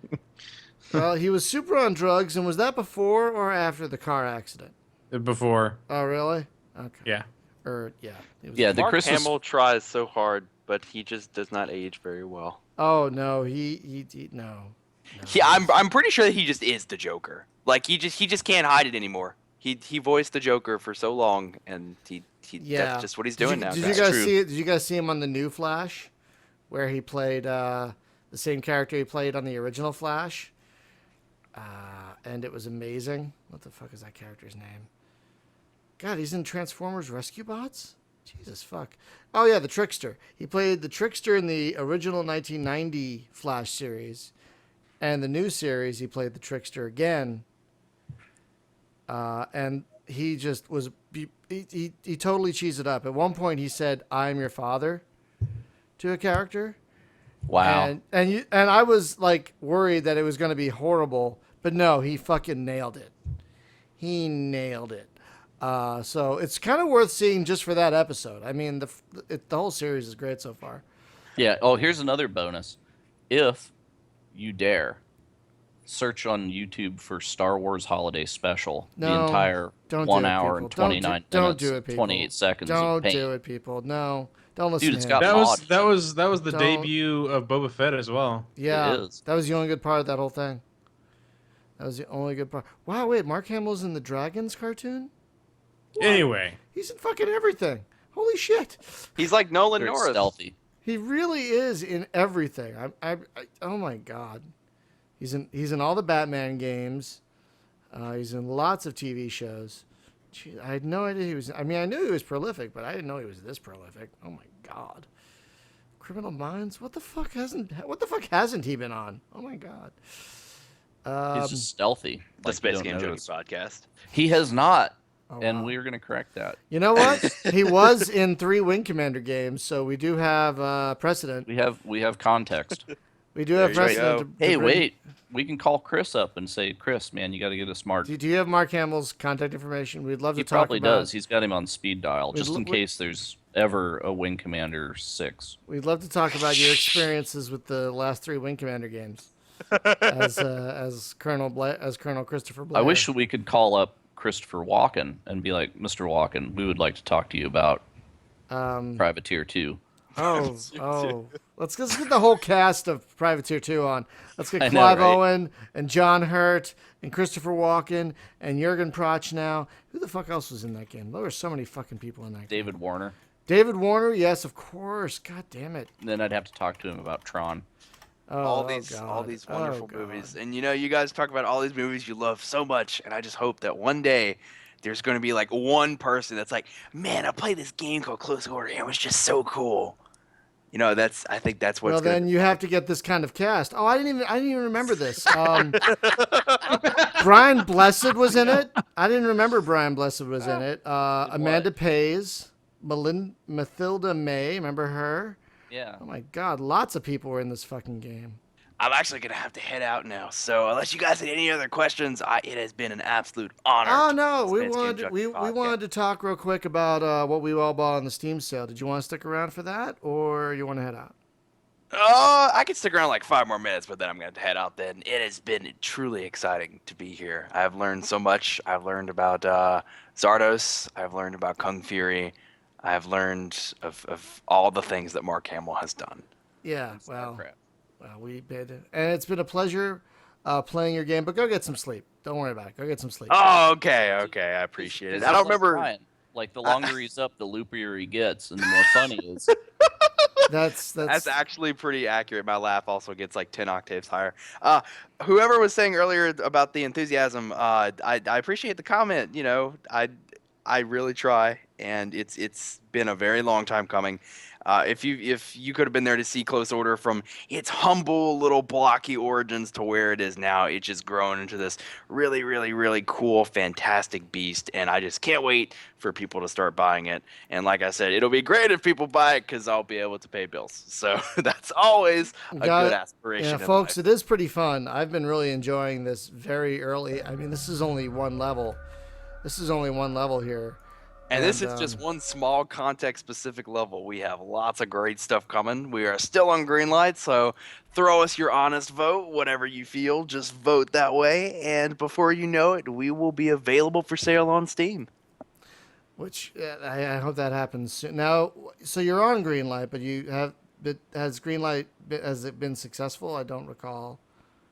We haven't actually been greenlit yet. Okay. I imagine that's going to happen in the next couple weeks. Okay, great. There's no clear metric of when you're going to get greenlit. It's just whenever Valve decides. It seems so fucking random. And you know, honestly, I if I can complain about that for like 2 minutes, and then I'll actually leave like ahead. I promised I would. Go ahead. But no, like, okay, here's the problem. Like, Raconteur is a business-driven indie company, which you don't see very much of these days. We're not the only one, but there aren't that many. Here's the thing. I'm sorry. What does that mean exactly? So I'm building Raconteur from a business perspective. Like most indie devs are just building their game because they think it's cool and I'll figure out how to make it a business later. Like no, it's always our plan to sell our games and have a plan for the future. We have a clear roadmap for what we're doing, unlike a lot of developers. That doesn't mean we're better than other developers. It just means we're tackling it from a different perspective because like I said, I'm at the head and I'm not a coder. I have a business education and that is how I see, the world through that lens. And when in business, we talk about metrics.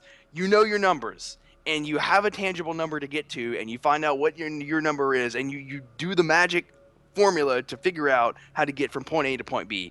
But the problem with Greenlight is they don't tell you what point B is. They tell you that point A is submit on Greenlight and hope people like it, but they don't tell you what point B is. I was mentioning, it's a broken system. It really is because it rewards overnight popularity because one YouTuber happened to pick up your game and stream it to 1 million people versus, someone like us. Now, we've done really well on Greenlight so far, but, for all the work and preparation and, like, all the things we've put into the business end that, like, I can't show on Greenlight. No one on Greenlight cares about my business plan. No one on Greenlight cares about, us acquiring investment and capital and how we've managed our finances and done the marketing things that we've done. No one cares about that. It's just, ADHD, yes, no, click, move on to the next thing. And I feel like that Valve, it was a good idea when they came up with Greenlight, but at this point, I would honestly rather pay them like $500 to analyze my case instead of just leaving it to the public so that I can get a definitive answer really quickly. Right. I mean, there's no analyst you can hire that's going to say, yes, do this, and you will succeed on the green light. Although there are people that will come to you and say, I will make your green light work if you give me 10% of your money. Oh, and honestly, no, it's serious. I'm actually working with a company right now that helps a lot of indie devs do things like that. And, I've probably dropped several $100 just to like get in front of. They're called Black Shell. They work with a lot of indie games, and they've. Some people are like, "Oh, they just spam things." No, they're really cool guys. No, I like those guys, and in fact, they were really tied in with Overture. Yes. I think they actually published Overture. Yeah, they published Overture, and they also are the same guys that do Indie Juice. Because I noticed whenever I have like 6 different Twitter accounts that I follow that all tweet the same thing at the same time, so I kind of think it's the same guy, and. And it's all Black Shell. So yeah. I'm working with Black Shell. Fantastic guys. If any indie devs are listening, I would highly recommend. And I've dropped like several $100s out of our marketing budget to them, and they've been great. They've gotten us results that we wanted. But here's the problem: I shouldn't have to pay a media company several $100s to get what I want from your company when you devise this as a free system, which is inherently broken. The whole point is that Greenlight was sometime. Well, yeah, that's a whole other if you think can this of is worms. bad. Yeah. Oh yeah, I mean no, that's arguably worse. But with Greenlight, they wanted to make a system that couldn't be beaten. But the fact that a company like Black Shell can exist in order to get you greenlit defeats the entire purpose of making a system that can't be beaten. Because not to put them down, because they do fantastic work and I love working with them. But if I have to pay some company several $100s just to get on your platform when you built the entire service to not have to do that, it just seems counterintuitive, and it doesn't reward companies like ours that have put in the effort. And because how many games do you look at that have overnight success, that get greenlit, and they either release early access and then you're never heard from again, or they get greenlit and the team falls apart or anything like that. How many of those stories do you hear? So here's a question then. Yes. Just now you got me really. You've got you're my awake ire again. going. I'm here. So here's the deal. I have a game. I'm on Steam, right? I made it through Greenlight. That means that I don't have to go through Greenlight again to get more games of mine up, right? So does that mean that I can say, hey, let's make a deal for 1% of your take?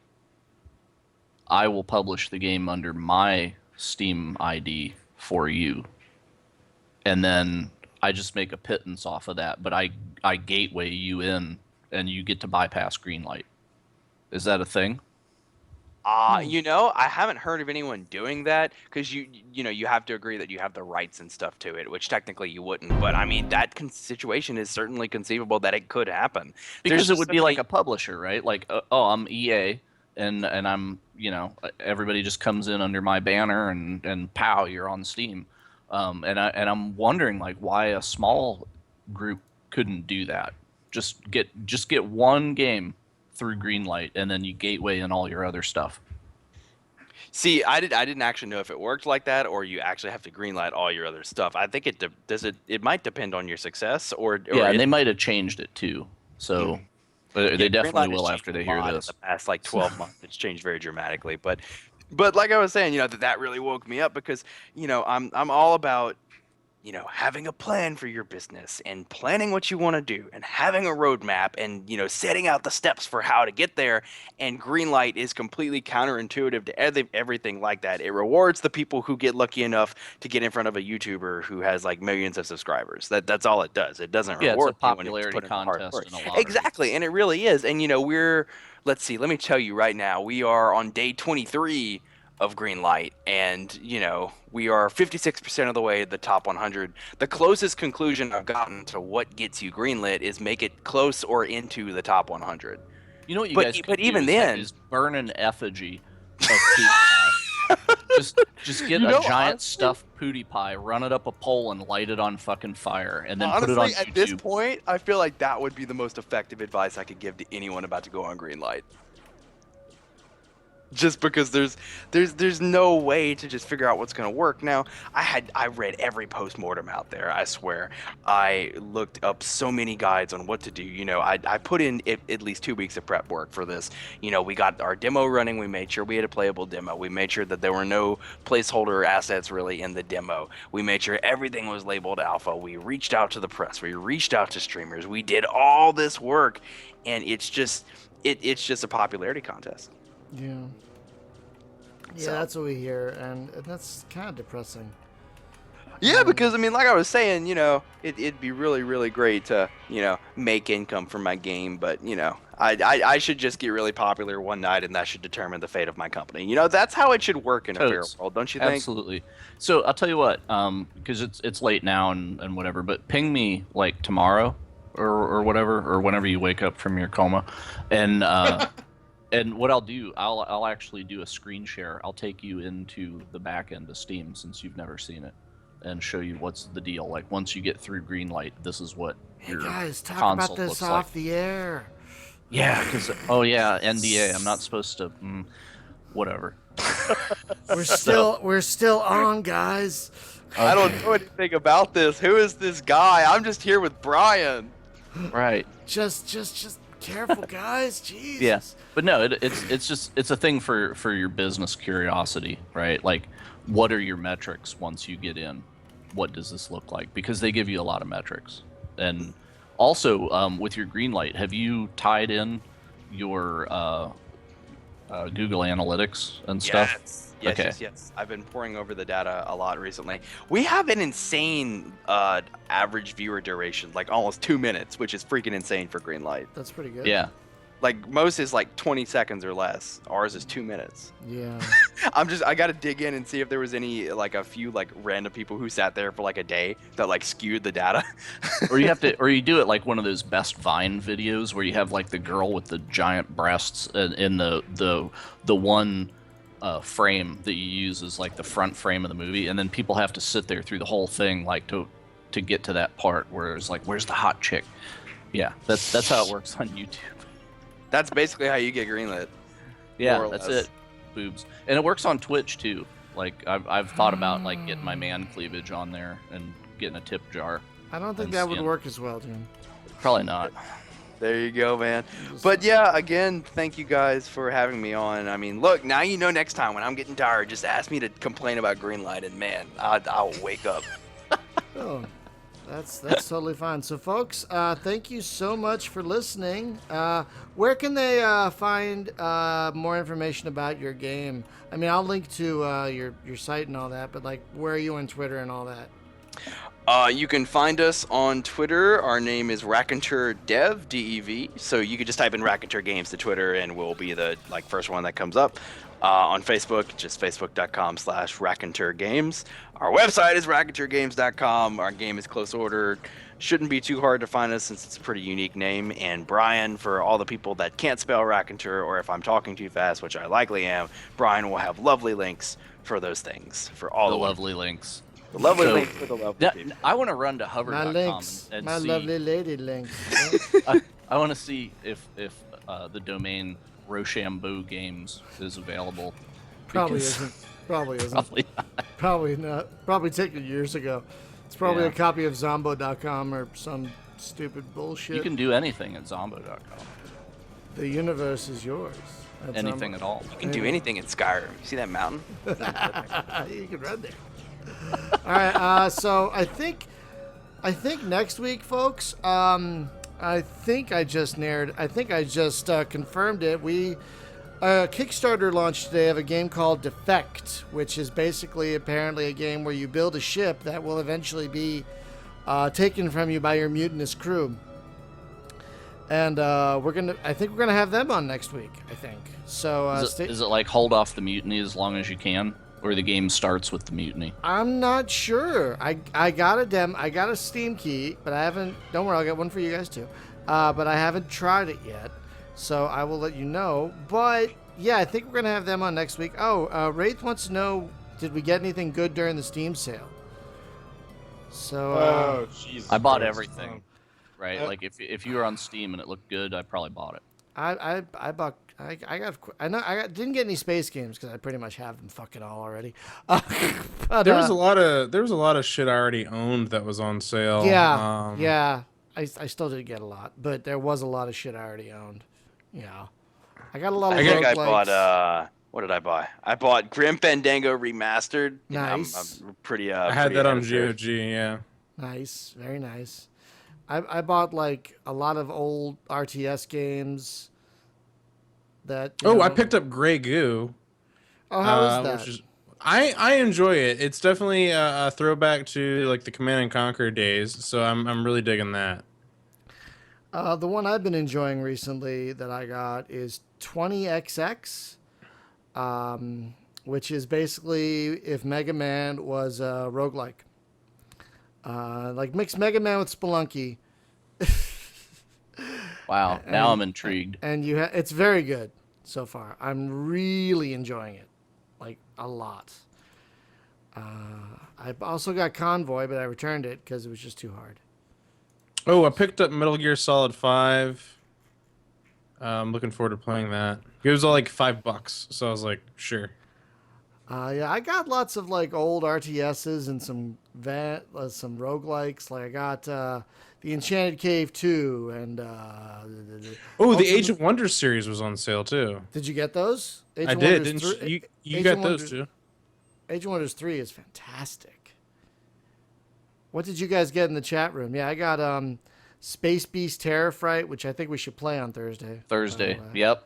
That's Thursday. I hope it has evolved since the last time I played it, though. I played rough. it a day or two ago, and it scared the fucking crap out of me. So hopefully. Did you die in like 2 seconds? 'Cause I've never even. I died in like 2 minutes. Yeah, that's about how it goes. That about explains how I did in Alien Isolation before I never played it again. It's very similar to that. It's a very Alien style game. I love Alien Isolation. It's great. Look, before I go, I will add this. Alien Isolation, I don't know how I got a fourth of the way through the game. That in and of itself is an achievement of mankind because I can't play hard games because I'm an absolute wimp. I had nightmares from Alien Isolation, and I've never had a nightmare. I had like one nightmare in my life just because that game was so... It gets in your head because you're walking around, you're like, clunk, clunk, clunk, clunk, clunk. It's like skulking you in the vents, and like all of a sudden, bleh, it's right there. Like, dude, the thing that got me a lot was the androids. The collector's edition of Alien Isolation should come with like some kind of plastic underwear, right? Like easy to rinse out underwear. And my most vivid memory of Alien Isolation before I decided to never play it again was when my one time I was like probably like 4 hours into the game where I was just at a point where the alien just kept walking by and walking by and walking by, and I just couldn't get rid of it. And I finally thought that I got rid of it, and I turn a corner and it's in my face, like eating my face, and I screamed so much that I threw my controller across like the den into my like roommate's sleeping like area, and I woke him up, and I was like, well, I am now officially a danger to other people when I play this game. So but the mistake is that you didn't have the camera running and you were live streaming when that happened, because that's how you get paid, right? Oh, like you have the tip jar. I made a blanket for it, and I live streamed a little bit of that one. Yeah, that's one of the funniest things I've seen you do, Hunter. Is like just shitting his pants, creeping around. It's what you make of it, man. It's what you make of it. So, I'm folks, gonna head off now while I let you guys. We'll talk a little. We're gonna talk a little bit more. But Nicholas, thanks so much. Bye, Nicholas. For it's been a lot of fun. Us. Bye, guys. Bye, Brian. Bye, other not Brians. Take it easy, man. Wow.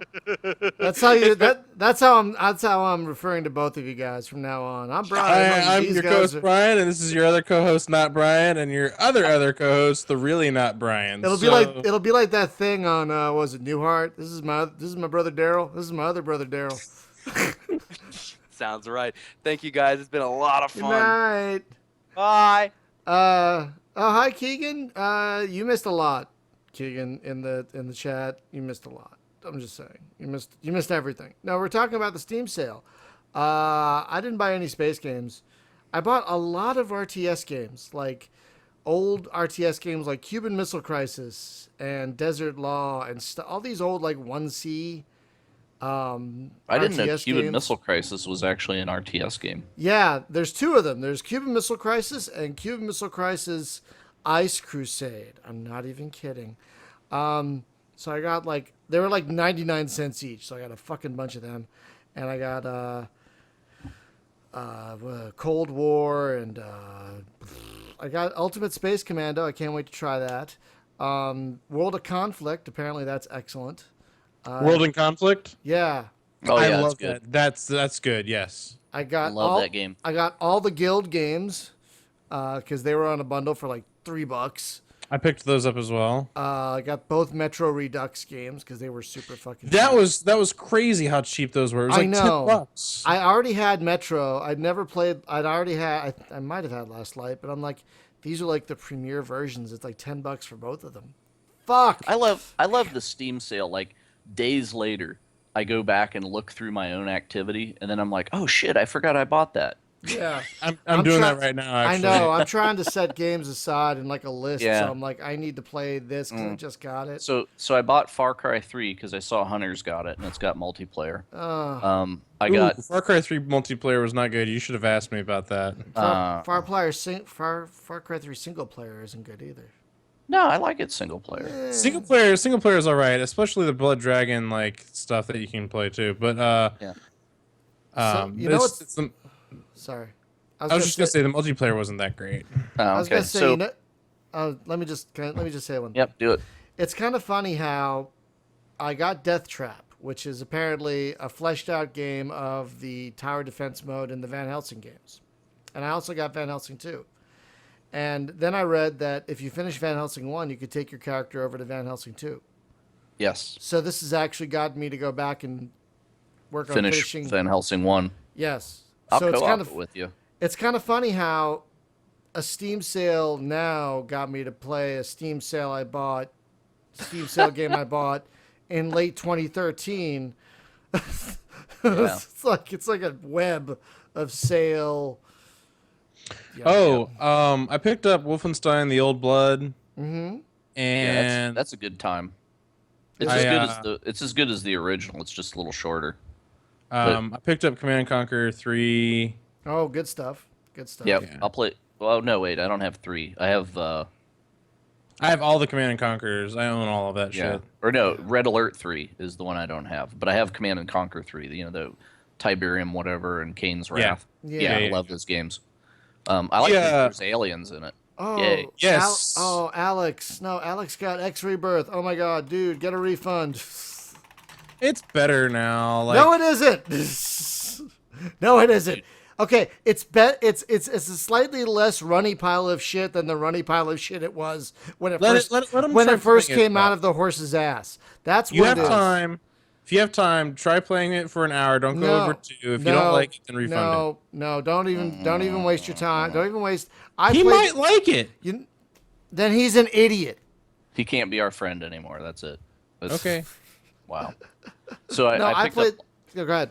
I picked up Lost Planet 2, which didn't go on sale, but I bought it full price because I did that with a couple games. I did that with 2 games. So the thing with Lost Planet 2 is it's got 4-player co-op through the campaign.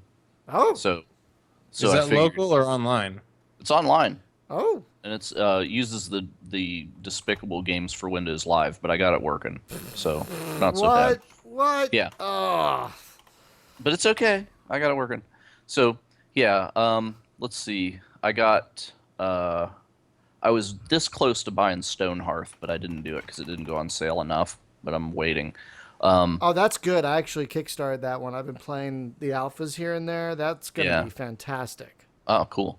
Let's see. So I got Verde Station, which I gave a copy to each of you guys. What is that? Have you played that?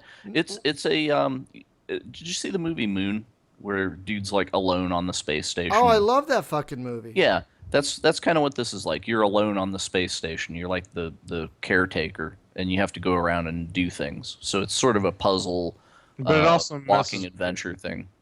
Yeah. But there's thus far I've put a couple hours in, and there's no monsters or anything that jumps out at you or whatever. It's I don't know. It's kind of just trying to figure out what the hell you're supposed to do, kind of deal, right? Reminds me of the old Infocom adventure games, except with graphics and no Babelfish that you stick in your ear. Let's see. So I got Resident Evil 4, Maze Mata, which is one of those survival crafting games. I had a freaking binge, right? We both did. Because it's we picked up Ark. And it was oh my God, Ark is so good. I must get other games I didn't get that because that was barely a sale. What was it, 15% off or some shit? It was on sale before the sales actually happened. Yeah. It was on sale. It was down to $19 at one point. But it's so worth it, dude. I'll get it eventually. I don't feel a rush to get it because it's $30 and I've got other It's a things justified $30 though.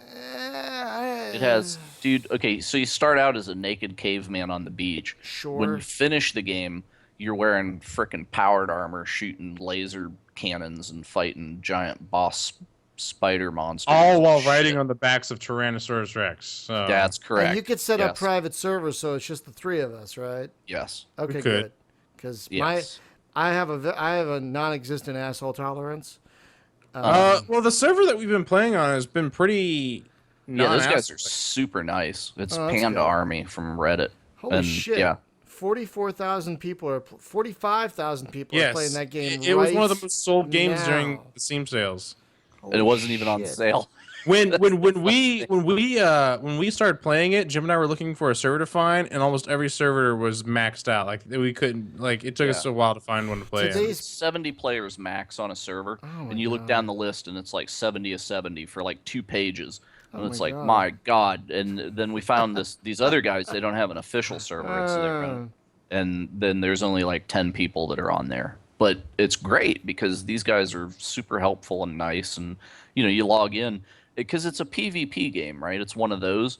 So, but there's stuff to do that's not PvP. So many of those games make the mistake of, I'm in the world. It'll be like DayZ or whatever, right? And it's a human asshole simulator. It's like, I'm in here, I'm naked, whatever. And I found a pair of shoes, and then somebody shot me and took my shoes, right? Because this other guy has like an assault rifle and a tactical vest and shit, and he just runs around mugging people, right? So those games aren't fun to me because I don't feel like trying to compete against people that are like way better equipped than me, just scrambling trying to, can I just find a soup can somewhere, before the zombies eat me? I'm not so into that. This game, however, they didn't make the crafting obnoxious. It's actually interesting. So it's fun. We also got Savage Land, which is imagine Skyrim multiplayer adversarial. Yeah, I did see that one too. Yeah, it's interesting. My wife likes that a lot more than Ark, but I don't know. We're just really digging Ark. So well, it's on my wish list. So yeah, once it Age of comes Wonders down, Age of Wonders 3 got really cheap. It was down like $9. That one is worth owning. That is a fantastic game. Yeah. Let's see. I got Grid Autosport, the whole season pass. Oh, you'll have to tell me how that. You'll have to tell me how that is. It's super great. Oh, really? It's have you ever played on the Xbox like the Forza games? No. It's Forza. Oh. Basically, yeah. Let's see. There's this Earth Defense Force. You may have heard of it. We tried to play last Thursday. We need to give that another chance though, because I think we were having like everybody had shitty internet. Yeah. Dude, that night Hunter's internet died, and then the next night mine died. So it was just like bad internet all week. This week we should play that Space Beast Terror Fight. Yes, absolutely. Because that game, I've only played it like twice, and it's scared the fuck out of me. I was like closing doors every time I ran through one, like close. And I did have one refund in the Steam sale. So did I. What was yours? Starlight Tactics. Oh, why didn't you tell me? Why didn't you tell me? I would have told you not to buy that. Yeah, well, you know what killed me, right? Is like, we had the guy on last week that did the other game, right? Starhammer. And I was like, that's pretty cool, and this thing kind of looks like that, but you get to actually aim the turrets and stuff. But what I found on mine is like whenever you shoot, it's supposed to follow the bullets and show you where they hit. My camera would actually just fly off in some random direction, and I would never get to see what I hit. And it was just like, oh God. You want to hear the funniest thing about that game? When it first came out, if you had to buy or repair a new ship, buy a new ship or repair one, they did it in real time. But there weren't like microtransactions or anything. So like if you wanted faster, there weren't any of that. But if you wanted to repair your ship, you had to wait 2 hours. I'm not even fucking kidding you. They fixed like that the second day because people like lost their shit. Dude, the Starlight guys just can't make a good game. They can't. They're cursed. They need to quit. Like Starlight Inception was, I couldn't get through like 2 missions. I couldn't even. Yeah. So I also got some helicopter games. I picked up Fair Strike. I picked up Comanche 4. Comanche 4 is great. Yes. Fair Strike is the Russian Comanche 4. Oh, really? Basically, yeah. On my wish list that goes. So let's see. I got Super Win the Game because it finally got cheap. Super Win? Super Win the Game. Yeah, it's an arcade game remake thing. It almost plays kind of like Zelda 2. Oh. And Mario mixed together. I picked up Planet Explorers finally. Right. Which is interesting. I think that's kind of it's another one of those like open world survival don't get eaten by the dinosaurs games, but it's space dinosaurs, so it's better. Right. I picked up Unepic, side-scrolling dungeon roguelike I need to play thing. that one. I have it. It's but I haven't played multiplayer. We should totally get it on. Yeah. Yep. Grim Dawn finally got cheap enough that I would hear buy that's it. really good. It's really good. It's like if Diablo was Fallout. Nice. Yeah. Survivor Squad, Camera Obscura, which is a weird thing. I think everybody I know bought Imperial Glory because it was like 13 cents one day or something. Yeah, I was able to sell cards and actually get the money to buy that. What? Yeah. So let's see. Yeah, I still have and 62 cents in my Steam store. I bought everybody a copy of How to Survive, which we need to play.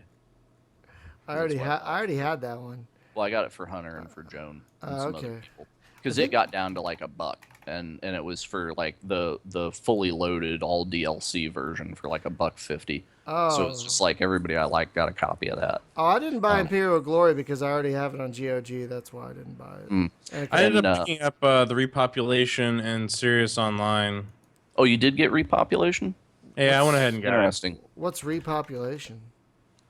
It's like Ultima Online meets Star Wars Galaxies. Huh. Yeah, it's different, but It's a hardcore MMO, really. Ooh. Yeah, but it's really alpha right now and kind of clunky. So, but like all the problems that Star Wars Galaxies had about weird UI and stuff, this is better, but it still reminds me a lot of that. Right. So, yeah. And the monsters are just freaking brain dead. It's like they'll just stand there and turn in a circle and let you shoot them. And I got Galciv 3 because, yeah. Galciv 3. Yeah. So Yeah, that's it's all right. So I'm glad. I gotta say I'm glad none of you bought Galactic Inheritors. I'm sorry, but I did. Oh no. Oh, I did. Yes. Did you get a refund on it? I have not yet. No. You should. You should. Think. Yeah. Let me see how much playtime I have in it. You It's like should. 2 minutes. Yeah, it's not. I loaded it up and I was like, wow, the interface is like super sparse. And no, that's the whole game. That's the whole game. Yeah, the one thing that I found, they did a bunch of inconvenient things, right? Like they pop up all these UI windows, but you can't easily close them. You have to look for that little X up there. And if you could just right-click them and dismiss them, then I would have probably stuck to the game a little longer. Mm-hmm. But that UI is not good. And neither is the gameplay. Doesn't really explain a lot. The game doesn't help you a lot. Like my favorite part is in my last entry for my Let's Play. When you look at like how you can see all the 5 races and how they're to each other, and you just hover over a race. Everyone's friendly. Like, really, this whole time? And then all of a sudden, each 2 races declare war on 2 other races. And it's like, what? And it still says when you hover over them, friendly. Like, wait, why are they at war if they're friend? What? I don't understand why they're at war. No, why? And you can't see, like, you can have media campaigns with other people, but you can't see the media campaigns that they're doing with each other. Like, you get kind of notifications, but that doesn't really help because they go away after every turn, so you can't like study what the other players are doing.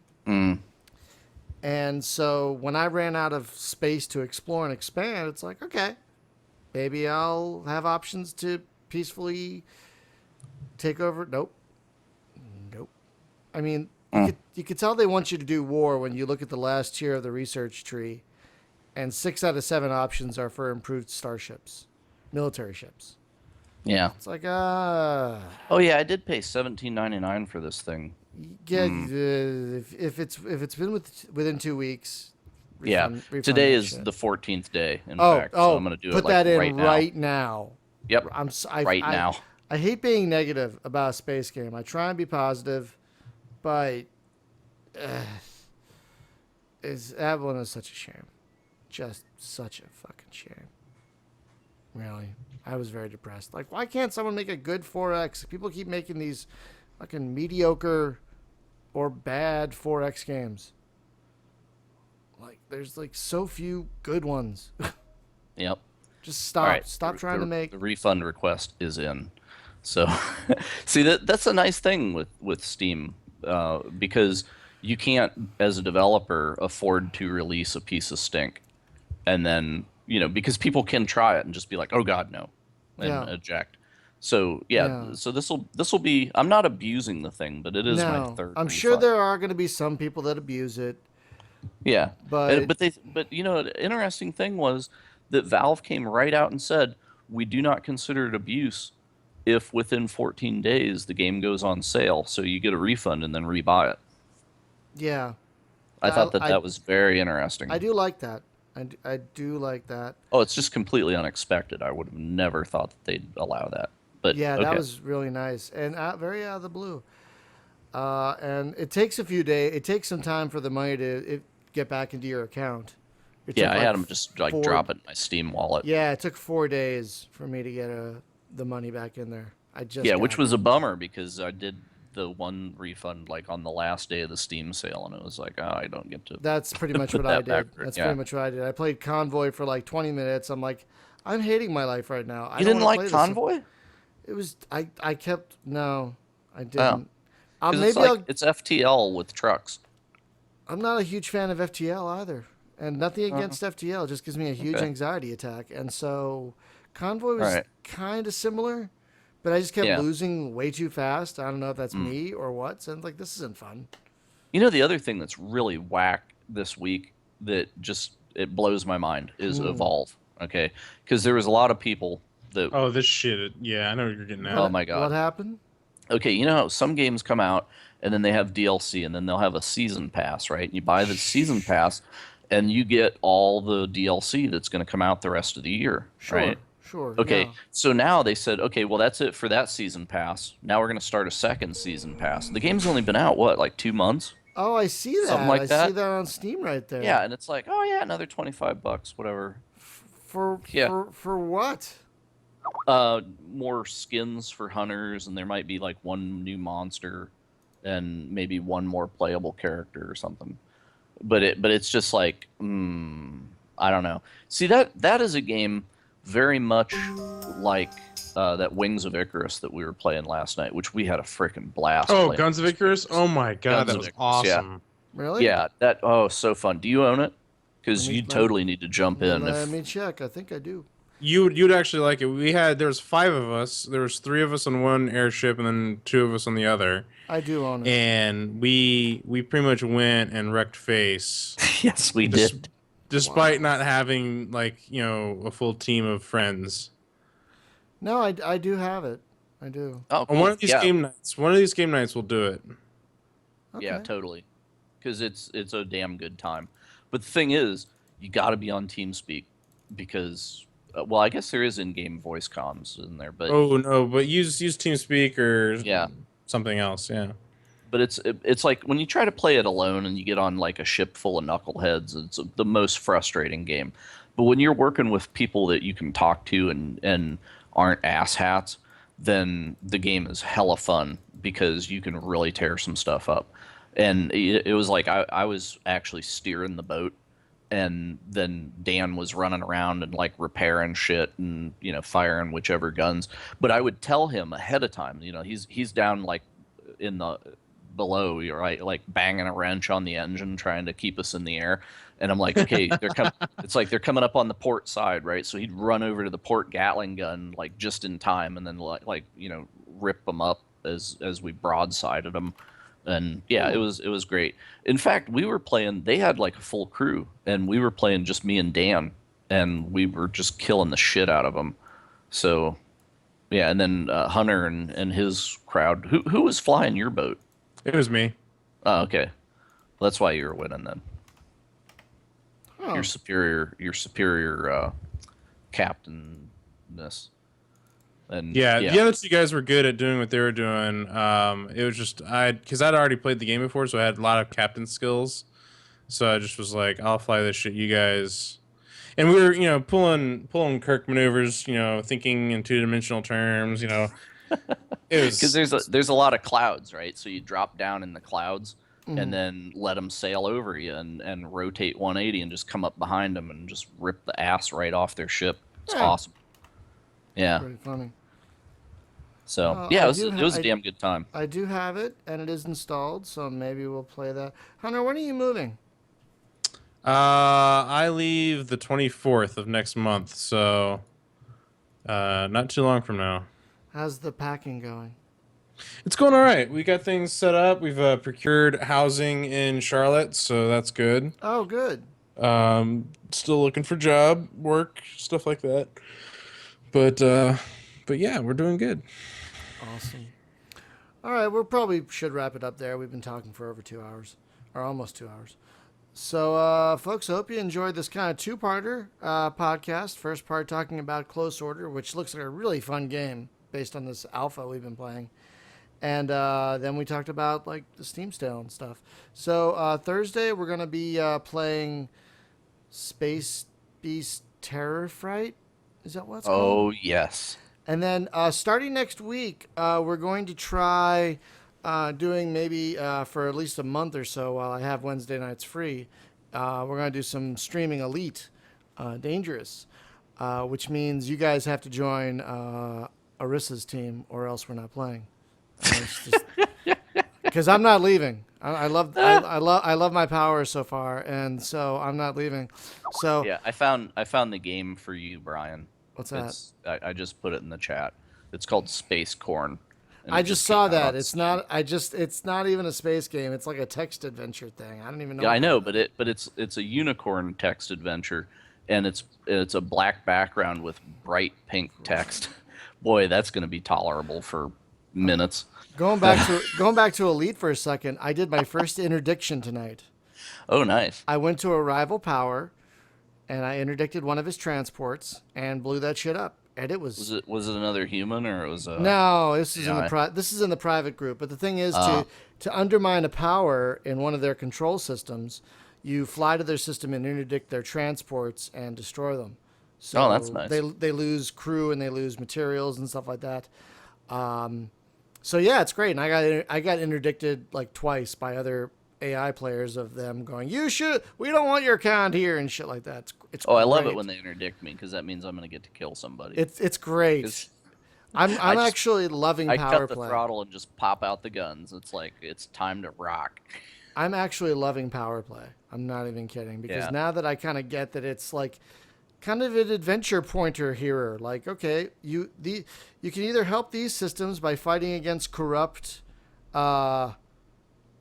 system patrols, or you can go to another power and undermine their system by shooting down their transports, and you get not a lot of money eventually, but a lot of clout. Yeah, a lot of standing. But you can get freaking rich, man, if you get up into the upper ranks, depending on how much stuff you do, because you get paid. You can make like, I think it's $50 million a week if you're in the top tier. Yeah, something like that. It's ridiculous. That's a lot of dollars. So I'm now that it's kind of clicked with me, because I'm like, what is this power play? I don't know about this, but now that it's kind of clicked with me, I'm really digging it. So you guys really need to join the winning team and come over to Lavigny Duval, or we might have problems. I mean, which power are you guys with now? I went down to the guy that looks like what the hell is his name? Ron Perlman. Oh, really? That's the one. Yeah. That's the guy I'm undermining. Yeah, so he's got like the spider on his face. Yeah, that's the one. That's the guy I'm undermining. So we're technically enemies right now. Well, I flew down there just to see what was up because I figured it's got to be a hive of scum and villainy. Yeah, and it is. So even the people in your own faction will interdict and murder you. Yeah. So it's just like this is the place for griefers and just everybody that likes to just murder people. Oh, they're so terrible. I need to get the hell out of there. Yeah. They need terrible. to die. They need to go kill them. Yeah, they're terrible. They totally need to be undermined. So that's why I'm happily destroying their. So yeah, you should defect over to because you can do that from the power thing. You could totally defect over to Lavigny Duval, and you'll be much happier because it's better over here. You get more money for bounties, for dual railgun you get access to or some such nonsense. So yeah, it's pretty good. Delane, that's his name. Delane. Oh. Yeah, That asshat. So yeah, I flew down specifically to undermine him. Well, the And, only reason I joined his faction was in the hopes that I would be immune to being murdered by the pirates because I'm a pirate. Well, apparently there's no honor among thieves. No. So, no. But there's honor among the Empire. So come to the Empire, my friend, and defect over to Lavigny Duval. Hunter, which power are you with? Whatever one that Jim was with originally. I haven't switched. It's the Winters person. Federation? Yeah. Come on. She's all right. Felicia Winters. She's pretty hot for like 90 years old.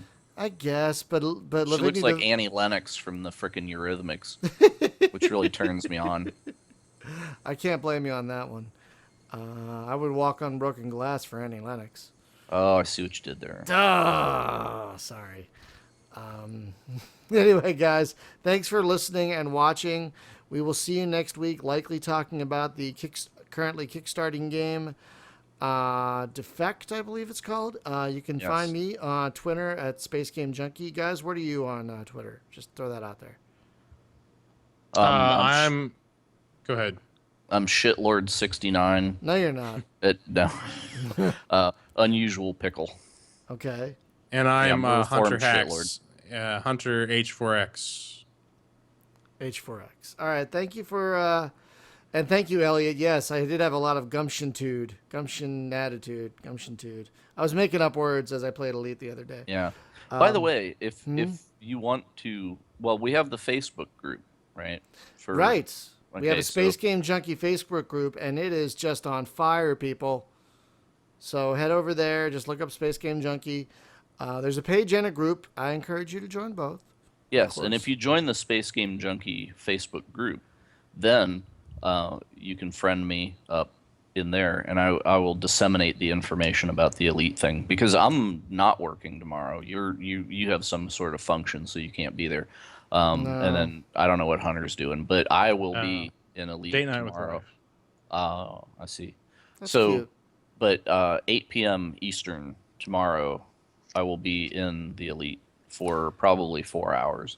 I played for like 8 or 9 the other day. It was so great. Yeah, and I am Alien Pickle, Commander Alien Pickle. And if you friend me up, then we will fight the forces of injustice and Ron Perlman with a spider on his face. That's right. No, you got to join Lavinia Duval because she hates corruption.